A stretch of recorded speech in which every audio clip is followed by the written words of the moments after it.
పెద్దిరెడ్డి పర్యటనను టీడీపీ శ్రేణులు అడ్డుకోవడంతో పుంగనూరు పాలిటిక్స్ వేడెక్కాయి. గతంలో చంద్రబాబు పర్యటనను అడ్డుకున్నందుకు నిరసనగా ఈ రోజు పెద్దిరెడ్డి పర్యటనను టీడీపీ శ్రేణులు అడ్డుకున్నాయి. దీంతో రెండు పార్టీల నేతల మధ్య మాటల యుద్ధం మొదలైంది.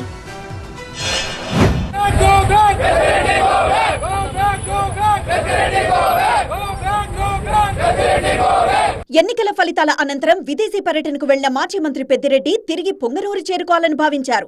ఈ మేరకు పార్టీ కార్యకర్తలు నేతలతో సమావేశం కూడా ఏర్పాటు చేశారు. అయితే గతంలో చంద్రబాబును అడ్డుకున్న పెద్దిరెడ్డి ఇప్పుడు ఏ ముఖం పెట్టుకుని పొంగనూరుకొస్తారంటూ టీడీపీ శ్రేణులు ఆందోళనకు దిగాయి. రోడ్డుపై బైఠాయించి పెద్దిరెడ్డికి వ్యతిరేకంగా నినాదాలు చేశారు.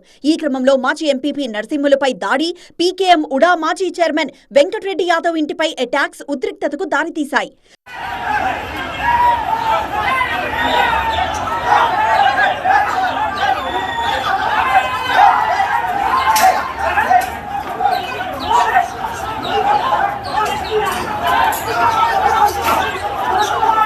వైసీపీ నేతలే తమను రెచ్చగొట్టారని టీడీపీ కార్యకర్తలు ఆరోపించారు. ఎవరొస్తారో రండి అంటూ సవాల్ చేయడంతోనే తమ పార్టీ కార్యకర్తలు రోడ్డు మీదకొచ్చారని చెప్పారు. అంబేద్కర్ విగ్రహం దగ్గర నిలబడి మా పెద్దాయన వస్తాడు, మీ అంతు తేలుస్తాడని చెప్పి బహిరంగ మా వాళ్ళని రెచ్చగొట్టడంతో ఈ రోజు ఈ పరిస్థితి వచ్చింది.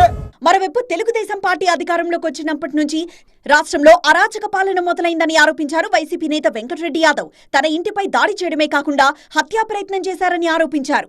నేను చట్టాన్ని గౌరవించేటువంటి వ్యక్తిని, అలాంటి వాళ్ళ ఇంటిపైన ఎక్కడ కూడా ఎప్పుడు కూడా ఎవరిని కూడా మనం ఒక చెయ్యెత్తి మాట్లాడింది లేదు.